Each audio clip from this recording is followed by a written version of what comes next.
Vocês podem sentar, se você em casa estiver em pé, pode sentar. Em casa é bom, né, que você fica no conforto do sofá, assistindo na televisão, no celular.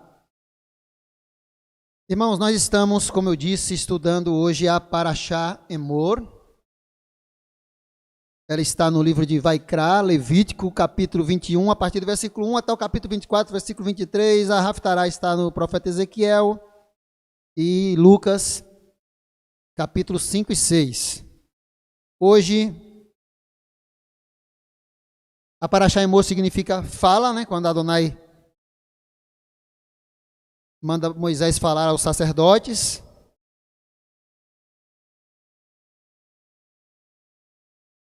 Não é possível abordarmos tudo porque, imagine, cada versículo das Escrituras às vezes é tão rica que a gente não consegue compreender o que está em um versículo muitas vezes. Imagine uma porção inteira.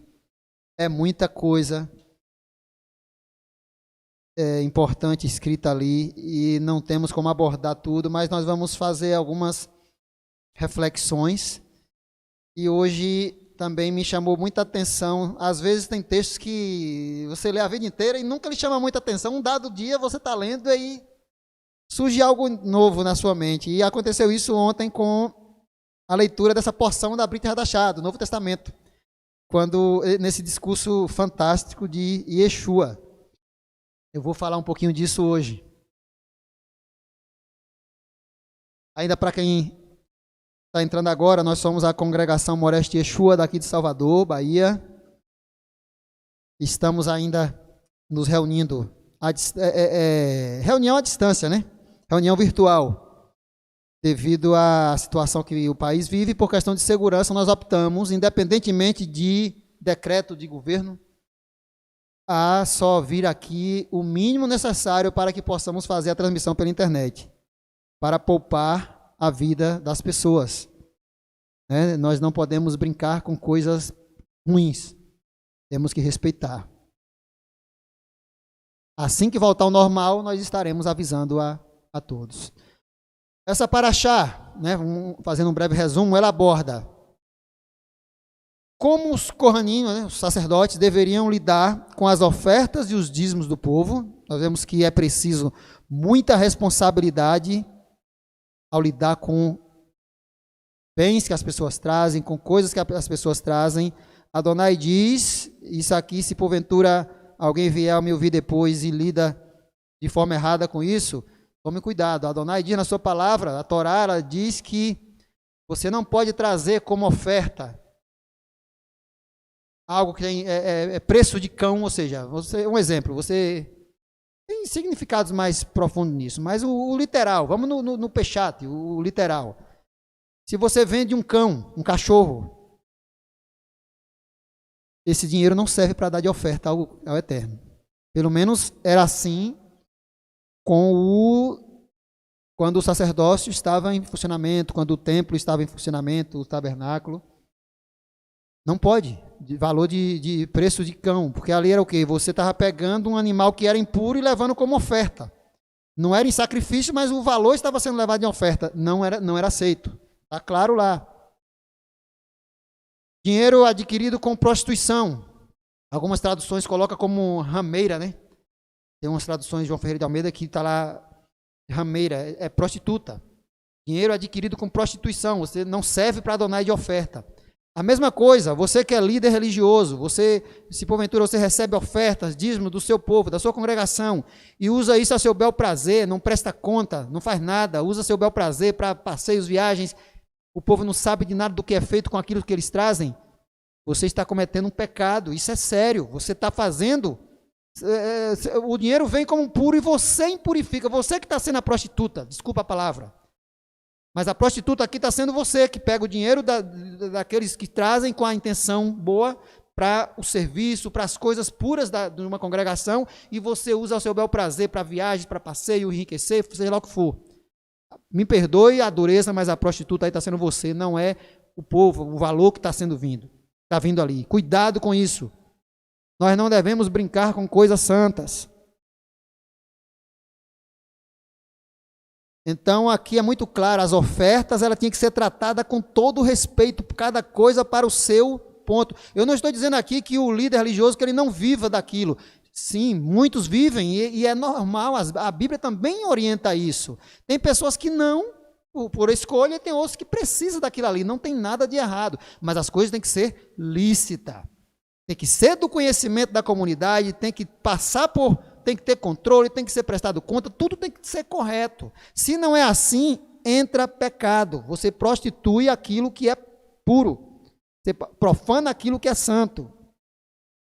Essa paraxá também fala dos animais que poderiam ser apresentados em oferta, ou seja, existia aquela classe de animal que era aceito por oferta. Na minha opinião, cai por terra aquela tese de que quando no dilúvio, quando Adonai manda colocar ali animais, um casal apenas dos animais impuros e 7 dos puros. Muita gente tenta dizer que aquilo ali era já prevendo os sacrifícios. Não se encaixa, porque existe, depois quando Adonai dá os detalhes, até peixe, tem peixe puro e impuro. E você não vai encontrar nas Escrituras um peixe sendo sacrificado como oferta ao Eterno. Mas tem peixe puro e impuro. Tem animais que são puros e que nunca foram trazidos, pedidos em oferta.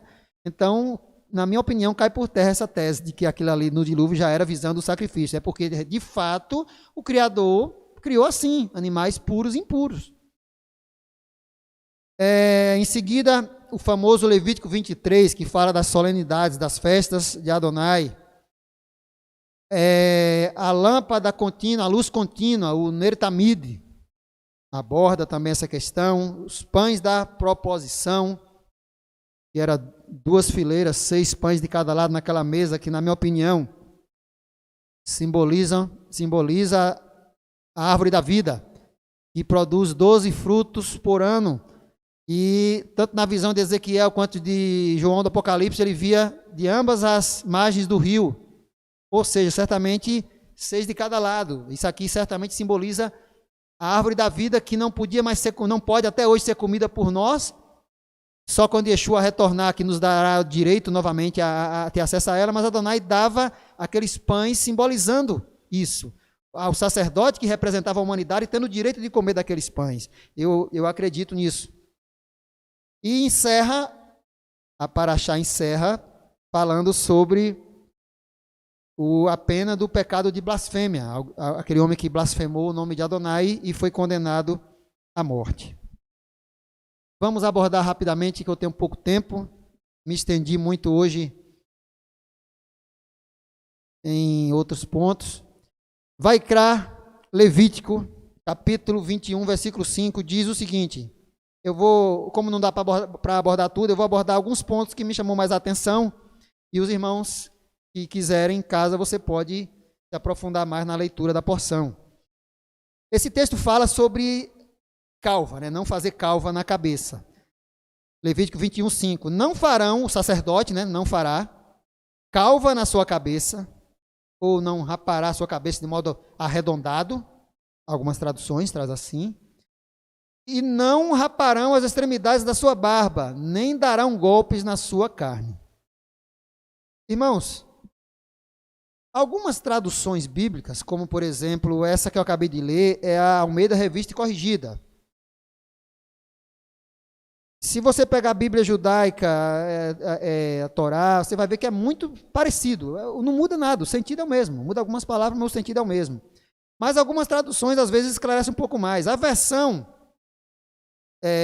na linguagem de hoje, que é uma versão que eu confesso que eu não gosto muito, mas ela traduz esse texto de uma forma interessante. Ela diz: não farão calva na sua cabeça, e não raparão as extremidades da sua barba, nem darão golpes na sua carne.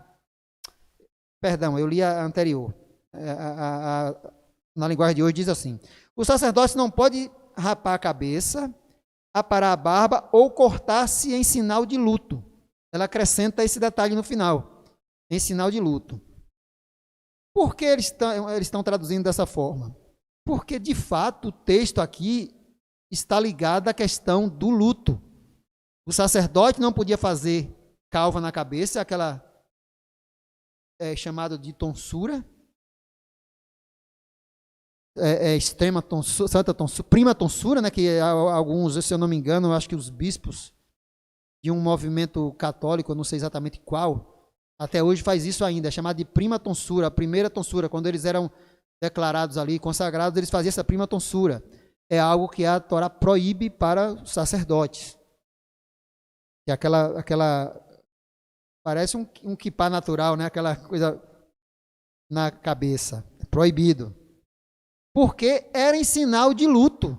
Alguém morria, as pessoas na cultura antiga, as pessoas raspavam a barba, às vezes tinha uma forma diferenciada de raspar a barba para declarar que estava enlutada, fazia marca no corpo, como até hoje ainda se tem, até hoje nós vemos aí culturas que ainda se retalha todo, né? Fica se autoflagelando, se cortando, se marcando quando está se lamentando em extremo. Adonai proíbe isso para os sacerdotes. E lógico, se ele proibir para o sacerdote, qualquer um deve copiar, porque não é algo bom. Então, gente, essa questão que a gente acabou de ler, não farão calva na sua cabeça, não rasparão a extremidade da sua barba, nem darão golpes na sua carne, ou seja, marcar a carne, ferir, era algo que se fazia com uma expressão de luto, ou também se fazia antigamente como sinal, simbolizando alguma ligação a alguma divindade. Ezequiel, capítulo 44, versículo 20, que é a Haftará de hoje. Ezequiel, capítulo 44, versículo 20, esclarece para mim, esclarece a questão. Olha o que diz, falando dos sacerdotes. E não raparão a sua cabeça, nem deixarão crescer o cabelo. Observe, gente, que aqui ele está proibindo os extremos. Nem rapará a cabeça, nem deixará crescer o cabelo. Ou seja, não era proibido os sacerdotes cortar o cabelo. Era proibido deixar crescer demais e era proibido rapar ou raspar, como se fala também. Isso que era proibido. E o texto continua.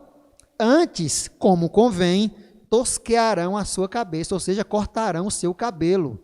Aqui, ao meu ver, esclarece a questão toda. Esclarece a questão toda.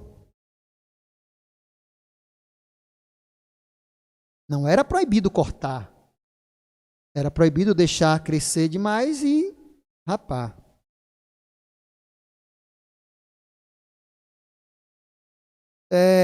A tonsura, como eu falei mais cedo, tonsura ou a calva, tinha sempre ligação com culto ou voto a alguma divindade ou sinal de luto. Ou sinal de luto.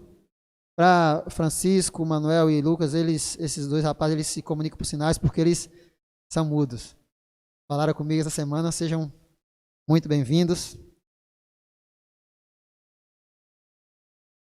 Então, sinal de luto ou algo que liga a alguma divindade. É por isso que tem que se ter muito cuidado quando pessoas que gostam de fazer tatuagem, você tem que ter muito cuidado. Algumas tatuagens elas podem estar vinculando você a alguma divindade. Ninguém cria símbolo à toa. É por isso que eu, particularmente, não gosto de símbolos. Pense em uma pessoa que não gosta de símbolos, sou eu. Não gosto de símbolos. Para mim, o único símbolo que me alegra e que eu tenho prazer é esse aqui, é a menorá. E que mesmo assim você tem que usar apenas não como amuleto, algo que tem poder. Isso aqui não tem poder nenhum. Apenas é um símbolo que aponta para a menorá que o Eterno mandou fazer lá e que representa, né, diversas coisas, inclusive ele próprio, seu espírito. Mas todo símbolo tem um significado. Então, quando você tatua um símbolo que você não sabe do que se trata no seu corpo, ou até quando sabe, aí é pior ainda, tem que ter muito cuidado, porque está pode estar ligando você a uma adoração falsa, a um falso Deus. Você está colocando algo na sua própria pele que não sai mais. Você está sendo marcado, está sendo ferrado como gado. Por Por isso que Adonai proíbe, porque ou era sinal de luto ou era ligação a alguma divindade. E para o povo de Israel, a única divindade tem que ser Adonai. Números. E para não ficar só nas minhas palavras, irmãos, vejam que o capítulo 6, livro de Números, capítulo 6, prova essa ideia. Então, o nazireu, Números 6:18. Então, o nazireu, à porta da tenda da congregação, rapará a sua cabeça do seu nazireado e tomará o cabelo da cabeça do seu nazireado e o porá sobre o fogo que está debaixo do sacrifício pacífico. Vejam que o cabelo do nazireu, o nazireu fazia um voto a Adonai, consagrava a vida dele a Adonai, e no dia de ir lá concluir o seu nazireado, o cabelo dele era queimado junto com o sacrifício, junto com a oferta. E nós sabemos que tudo quanto é tipo de sacrifício que a gente vê nas Escrituras, os adoradores de outros deuses, de falsos deuses, desde a antiguidade faziam. Então, isso aqui também havia para outros deuses. Por isso que Adonai esclarece essa questão. O sacerdote, o verdadeiro adorador de Adonai, tem que ter cuidado com essas coisas, porque até o cabelo era queimado como sacrifício a ele, no caso do nazireu. E quem utilizava para outras divindades era consagrado a outras divindades. Então isso não serve para nós. Para queimar cabelo só quem é nazireu. E agora, para andarmos para o final, fazer igual o Rabino Marcelo, né? Começar a terminar. Ontem, quando eu estava lendo essa porção do Novo Testamento, me alegrou bastante o coração. Vocês podem acompanhar no Lucas capítulo 6, a partir do versículo 20. Lucas capítulo 6.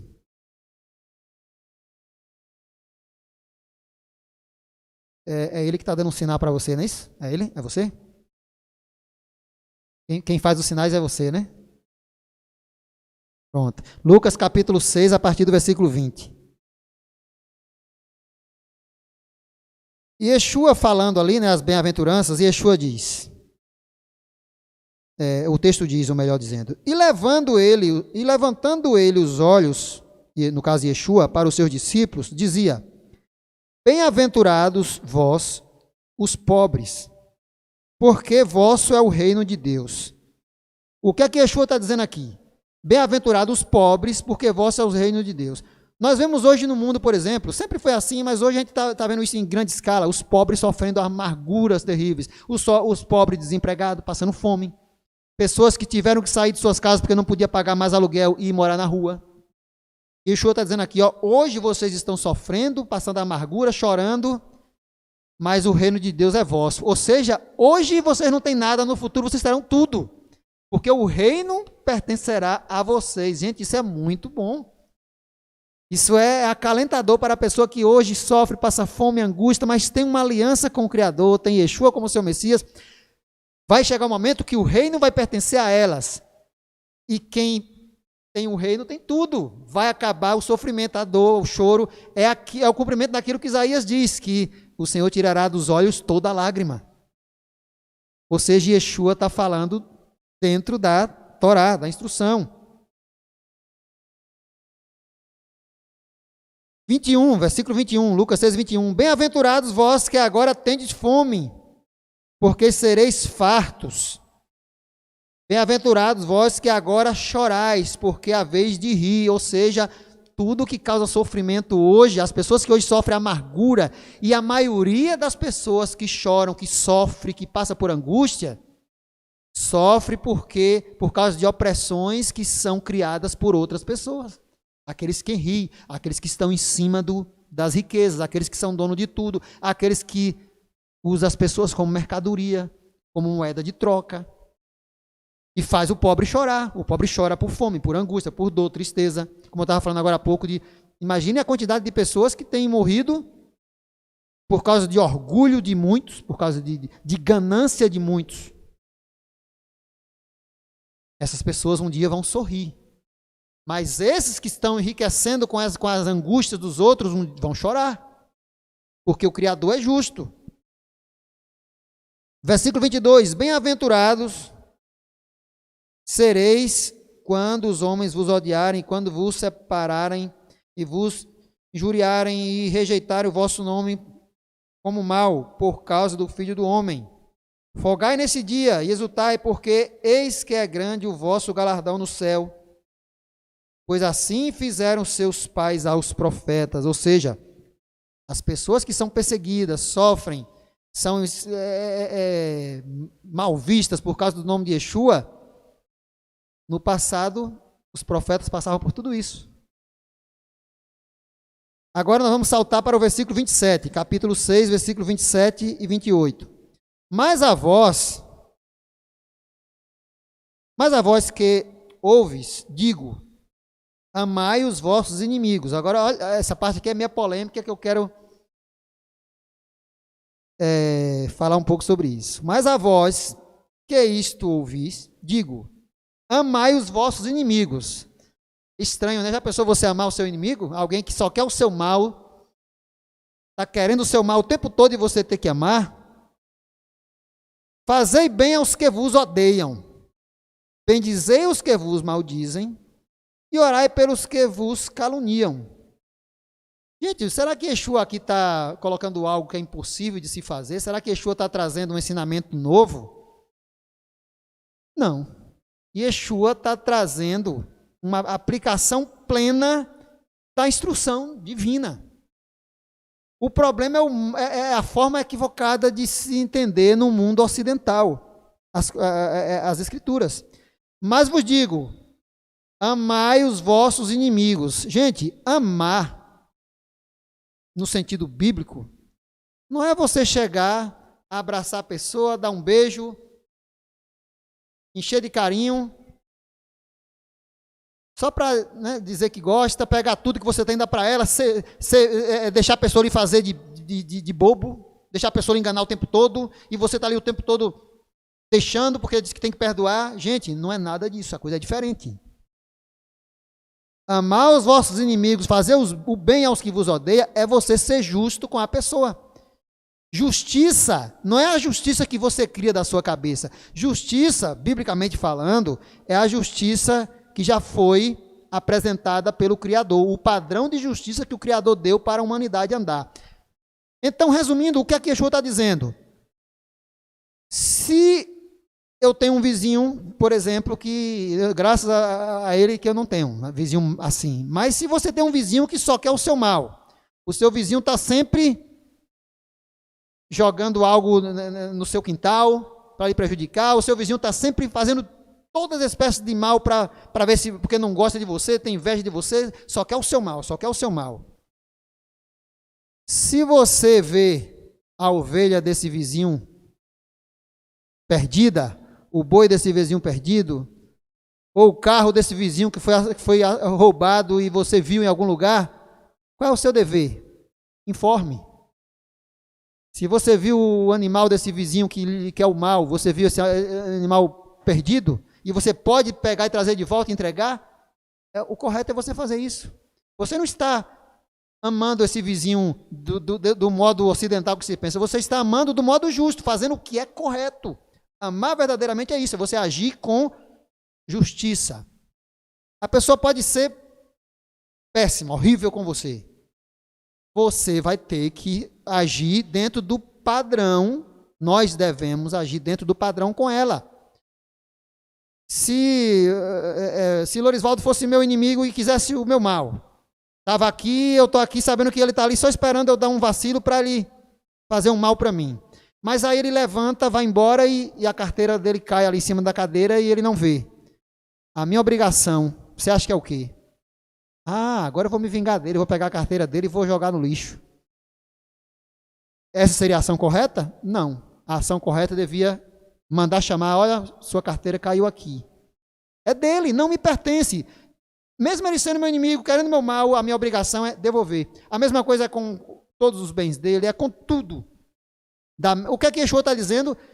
que da mesma maneira que você trata a pessoa que você gosta, o mesmo padrão de justiça, observem, gente, eu estou falando aqui de justiça, o verdadeiro amor anda de mãos dadas com a justiça. Da mesma maneira que você trata, o mesmo padrão de justiça que você usa para tratar a pessoa que você ama, a pessoa que você sabe que quer o seu bem, você tem que usar para a pessoa que lhe faz o mal. Isso não é você estar lá com ela abraçando de modo hipócrita, chamando de meu irmão. Não.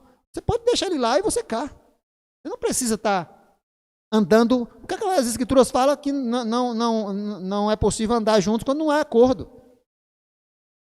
Você fica lá e eu cá.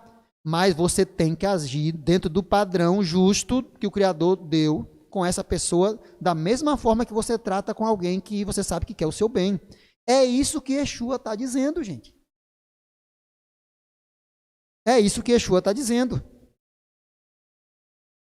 Orai pelo que vos maldiz. Ou seja, se essa pessoa ficar doente, por exemplo, e pede oração a você, você vai dizer que não?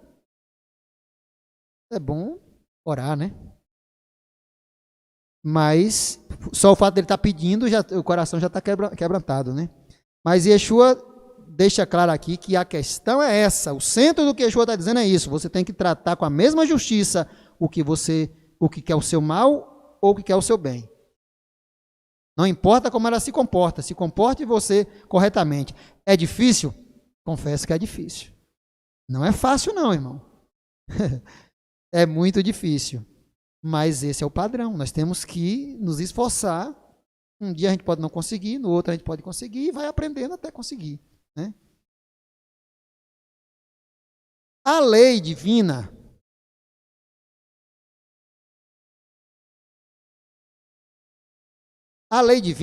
não diz como você deve agir com os bons. Vou ler aqui para vocês, para não esquecer a minha linha de pensamento. A lei divina, a Torá, não diz como você deve agir apenas com os bons. Presta atenção, a Torá ela não diz como você deve agir apenas com os bons. Ela diz como você deve agir com os bons e com os ruins, com as pessoas no geral.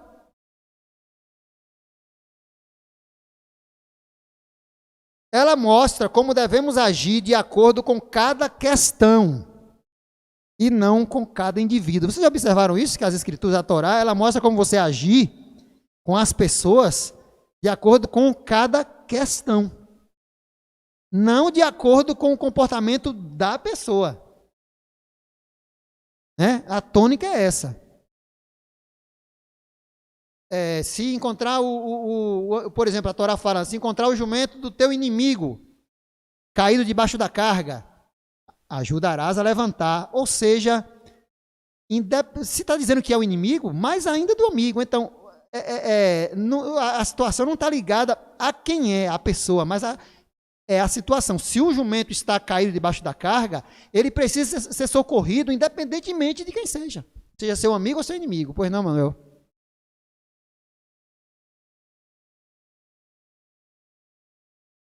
Exatamente.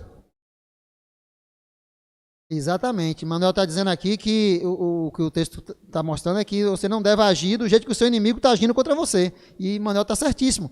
Aquela questão da outro lado da face é mais ou menos isso.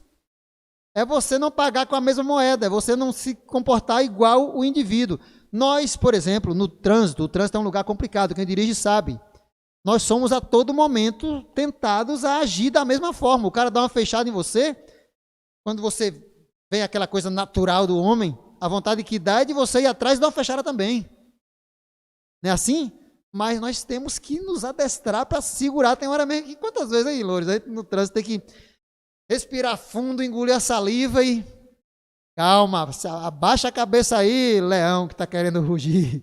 Porque nós somos naturais, somos homens, mas a gente tem que forçar e nos adestrar. Porque o padrão divino ele é muito reto. E nossa vida, às vezes, é meio tortuosa. Para encaixar, dá trabalho.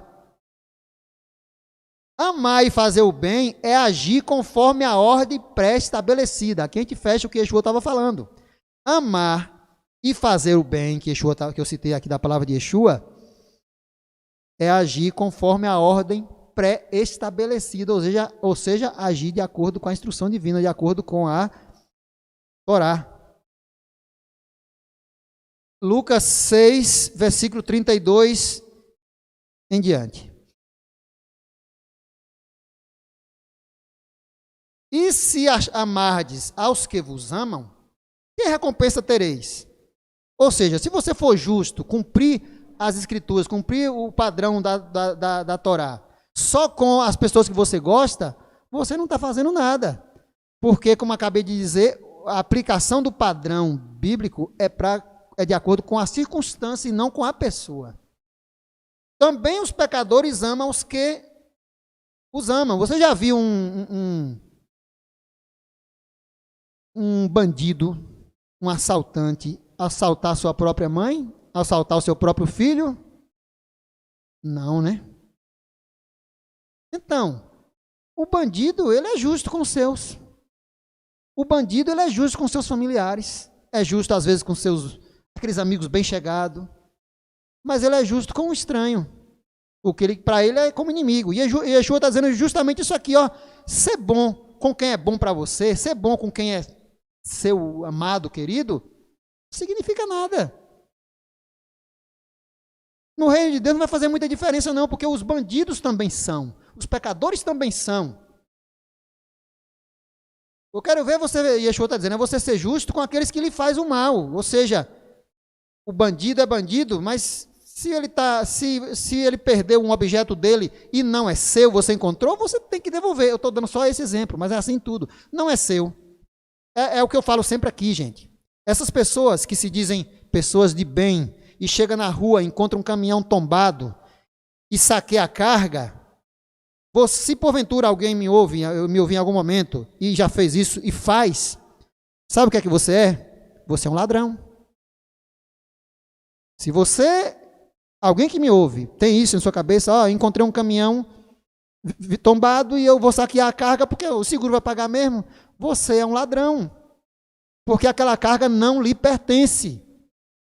Ela é da seguradora, se não vai ser mais do dono da empresa ali do caminhão, ela vai ser da seguradora, ela é de alguém, simplesmente não é sua. Portanto, se você se apropria, você se torna ladrão. É muito fácil ser honesto e justo com quem está do nosso lado, com quem a gente ama. Mas a Torá ela não prescreve isso. A Torá diz que nós temos que ser justo, buscar ser justo com todos, de acordo com cada situação que surge na sua frente, não com o cidadão que surge na sua frente.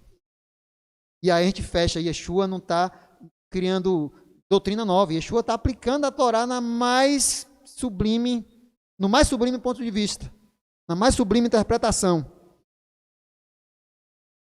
Versículo 34, e se emprestaste àqueles de quem esperas tornar a receber, que recompensas terei?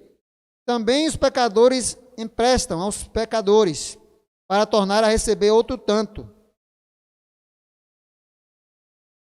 Aqui, Yeshua está fazendo, eu creio que ele está fazendo uso daquela porção que Adonai orienta sobre os empréstimos no meio do povo de Israel. Amai, pois, os vossos inimigos e fazei o bem, e emprestai, sem nada esperardes, e será grande o vosso galardão. Ou seja, ele não está dizendo que a pessoa não precisa pagar.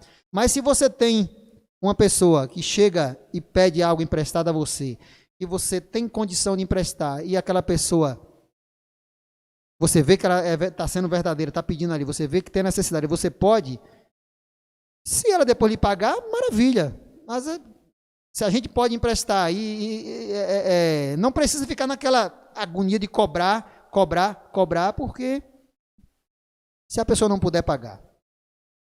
Vamos supor que seu vizinho está passando necessidade e vem para você e pede um valor emprestado para um socorro qualquer. Você tem para emprestar. Presta. Se ele puder pagar, melhor. Se ele não puder, deixa eu estar dizendo aqui, deixe lá. Eu não me aprofundei muito nesse detalhe, mas eu acho que é mais ou menos por aí. É difícil. É difícil. Não é aquela coisa de você emprestar para uma pessoa que você nunca viu, não sabe quem é, para lhe dar golpe, o estelionatário. Yeshua não está falando disso aqui.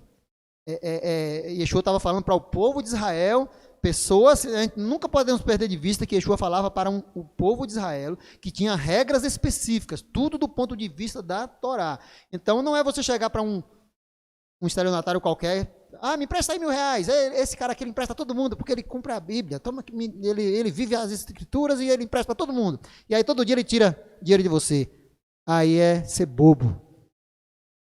Ele está falando para o seu povo, pessoas que você sabe que tá no mesmo, tem o mesmo, perdi aqui o que o Neudo já falou aqui semana passada, que tem o mesmo modus vivendi, a palavra não é essa, mas que tem a mesma fé que você, pessoas que você, mesmo não tendo a mesma fé, são pessoas que você conhece, sabe de... Essa questão é delicada.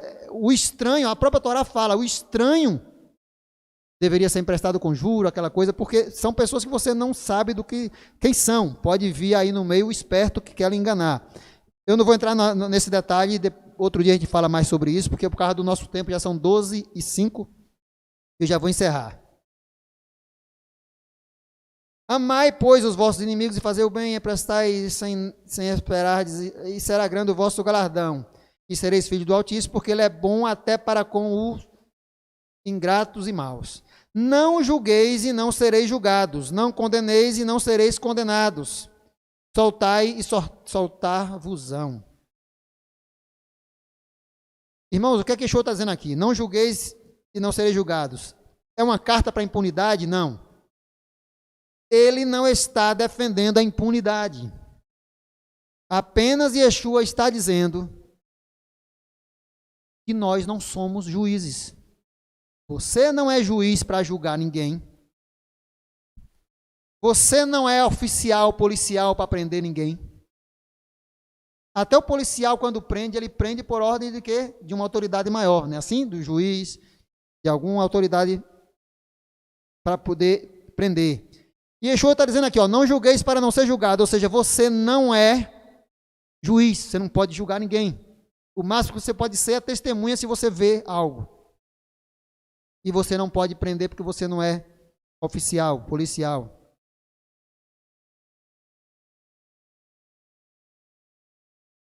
Julgamento é feito em tribunais cumprindo o seu rito legal. Ou seja, Yeshua não está defendendo impunidade quando ele diz isso. Não julgueis para não ser julgados. O cara é isso e aquilo e eu não vou julgar. Você não é juiz para julgar. Se você é testemunha, pronto. Quando chegar no tribunal, no julgamento legal, que para tudo tem que existir o julgamento legal, inclusive a Torá é muito enfática sobre isso, e todo julgamento tem que ter no mínimo 2 testemunhas, e tem que haver juiz, depois os oficiais para aplicar a pena, mas tem que ter o devido processo legal. O máximo que nós podemos é ser testemunhas, ou caso você seja o juiz naquele caso. Mas, no geral, nós não somos juízes, não podemos julgar ninguém. Julgamento é feito em tribunais cumprindo o rito legal, o processo legal. Ou seja, Yeshua não está defendendo impunidade, ele está defendendo a palavra do Pai, que ele sempre defendeu. Ele está defendendo a instrução divina, ele está aplicando a Torá na sua forma mais plena.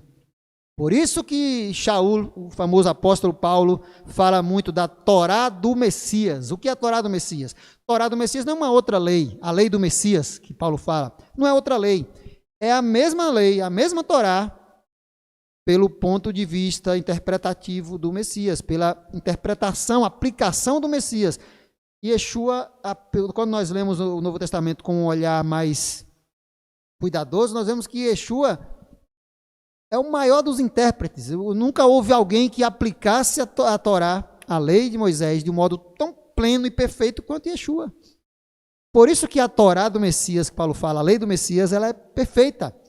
Não é uma outra lei, é a mesma lei sendo aplicada do modo perfeito. Isso é fantástico e maravilhoso. Que Adonai nos abençoe. Quero avisar os irmãos que